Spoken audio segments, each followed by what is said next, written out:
ನಮ್ಮ ಸ್ನೇಹಿತರು ಒಬ್ರು ಇದ್ದಾರೆ, ಅರಳಮಲ್ಗೆ ಕೃಷ್ಣಪ್ಪ ಅಂತ.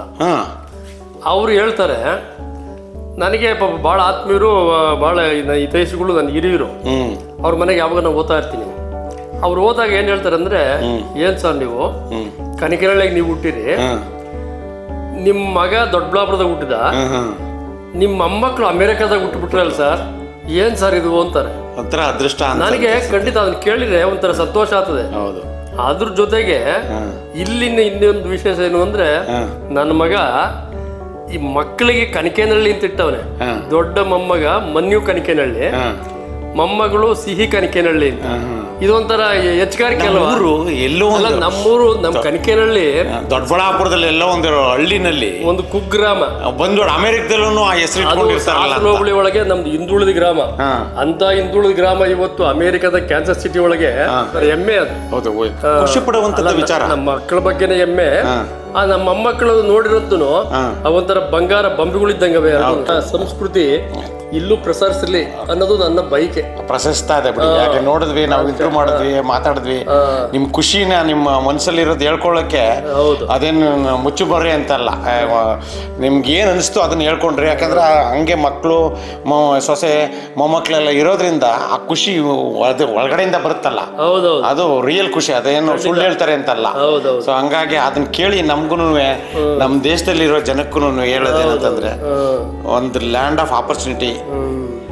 ಬರಕ್ಕೆ ಅವಕಾಶ ಇದ್ರೆ ಬನ್ರಿ. ಅದಾದ್ಮೇಲೆ ಬಂದ್ರು ನಮ್ಮ ದೇಶದ ಸಂಸ್ಕೃತಿನ ಮರಿಬೇಡಿ. ನಾವು ಹಳ್ಳಿನಲ್ಲಿ ಬಂದಿದ್ದು, ಹಳ್ಳಿ ಹೆಸರನ್ನ ಇಲ್ಲಿ ಹೆಂಗ್ ಬೆಳೆಸ್ತೀವಿ ಹಂಗೆ ನೀವೆಲ್ಲಾರು ಹೋಗ್ಲಿ. ಅಮೆರಿಕಕ್ಕೆ ಬರ್ಬೇಕು ಅಂತ ನಿಮ್ಮೂರು ಬಿಟ್ಬಿಟ್ಟು ಬೆಂಗಳೂರು ಬಂದ್ರು ನಿಮ್ಮ ಹಳ್ಳಿನೆಲ್ಲ ಒಂದು ಹೆಸರು ಹೇಳಿ. ಯಾವಾಗ್ಲೂ ಈ ನಮ್ಮೂರಿನಲ್ಲಿ ಈಗ ನಮ್ಮ ಅಪ್ಪ ಅಮ್ಮ ಎಲ್ಲ ರಾಗಿ ಬೆಳಿತೀವಿ. ಅವತ್ತಿನ ಕಾಲದಲ್ಲಿ ರಾಗಿ ತಿಂತಾರೆ ಅಂತಂದ್ರೆ ಬಡವರು. ಈ ಇದರಲ್ಲಿ ರಾಗಿ ಜೊತೆ ನಾವು ಇದು ಸಾಮೆ ಎಲ್ಲ ಹಾಕಿದ್ರು. ಅವತ್ತಿಂದ ಈಗ ಹಂಗಿತ್ತು ಅಂದ್ರೆ, ಸಾಮೆ ತಿಂತಾರೆ ಅಂದ್ರೆ ಅವ್ರಿಗೆ ತಿಂತಾರೆ ಅಂದ್ರೆ ಬಡವರು ಅಂತ.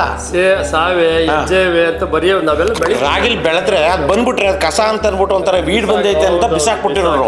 ಇವತ್ತು ಅದನ್ನ ಏನದ ಇದ್ರದ್ದು ಸಿರಿಧಾನ್ಯ ಅಂತ ಮಾಡಿ ಅದು ನಮ್ಮ ಮೋದಿ ವಿಶೇಷವಾಗಿ ಬಂದ ಮೇಲೆ ಇಡೀ ಪ್ರಪಂಚಕ್ಕೆ ಸಿರಿಧಾನ್ಯ ಇವತ್ತು ಕರೆಕ್ಟ್ ಅದನ್ನ ಹೆಸರು ಮತ್ತೆ ಅದರ ಗುಣಮಟ್ಟ ವಿಸ್ತರಿಸಿದೆ. ಅದಕ್ಕೆ ನಾನು ಆ ಸಂತೆ ಗೊತ್ತಿತ್ತಲ್ಲ ನನಗೆ, ಇಲ್ಲಿ ಸಂತೆಗಳು ಹೆಂಗ್ ಮಾಡ್ತಾರೆ ಭಾನುವಾರದತ್ತು ಅಲ್ಲೇ ಇದ್ದಿದ್ರಿಂದ ನಾನೇನ್ ಮಾಡಿದೆ, ನಮ್ಮ ಇಲ್ಲಿ ರೈತರಿಗೆ ಅಮೆರಿಕದಲ್ಲಿ ಇದ್ರು ರೈತರಿಗೆ ಎಷ್ಟು ಪ್ರಾಮುಖ್ಯತೆ ಕೊಡ್ತಾರೆ.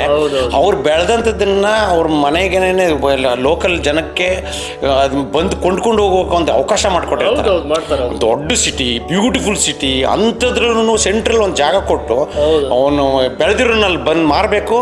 ಅಲ್ಲಿ ಪಕ್ಕ ಸುತ್ತಮುತ್ತ ಸಿಟಿನೆಲ್ಲ ಬಂದು ಅದನ್ನ ಎಂಜಾಯ್ ಮಾಡಿಕೊಂಡು ಕಣ್ಣಾರ ನೋಡಿ ಮಧ್ಯವರ್ತಿಗಳಿಲ್ದಂಗೆ ತಗೊಂಡು ಹೋಗ್ತಾರಲ್ಲ. ಇದೇ ತರ ನಮ್ಮ ದೇಶದಲ್ಲೂ ಫಾರ್ಮರ್ಸ್ ಏನಾದ್ರು ಬೆಳೆದ್ರೆ ದಯವಿಟ್ಟು ಚೌಕಾಸಿ ಮಾಡಬೇಡಿ ಅಂತ. ಅದೊಂದಕ್ಕೋಸ್ಕರ ನಾನು ಅದನ್ನ ಹೇಳಲಿಕ್ಕಾಗಲಿಲ್ಲ. ಅಲ್ಲಿ ನಿಮ್ಮ ಮುಖಾಂತರ ಹೇಳ್ತಿದ್ದೀನಿ, ಯಾರು ಒಬ್ರು ರೈತರು ಬೆಳೆದಿರೋದನ್ನ ಚೌಕಾಸಿ ಮಾಡಬೇಡ್ರಿ. ಒಂದು 5 ರೂಪಾಯಿ ಎಕ್ಸ್ಟ್ರಾ ಕೊಟ್ಬಿಟ್ಟು ಅವ್ನಿಗೆ ಸಮಾಧಾನಕ್ಕೆ ತಗೋಪ್ಪ. ಒಂದು ಈಗ 45 ರೂಪಾಯಿ ಎಳ್ನೀರೋದು ಒಂದು 50 ಕೊಟ್ಬಿಟ್ಟು ಅವ್ನು ಖುಷಿ ಆಗುತ್ತೆ. ಅವಾಗ್ಲೇನೆ ನಮ್ಮ ರೈತರು ಬೆಳೆಯೋದು. ಆ ರೈತರು ಬೆಳೆದ್ರೆ ನಮ್ಮ ದೇಶ ಬೆಳೀತದೆ.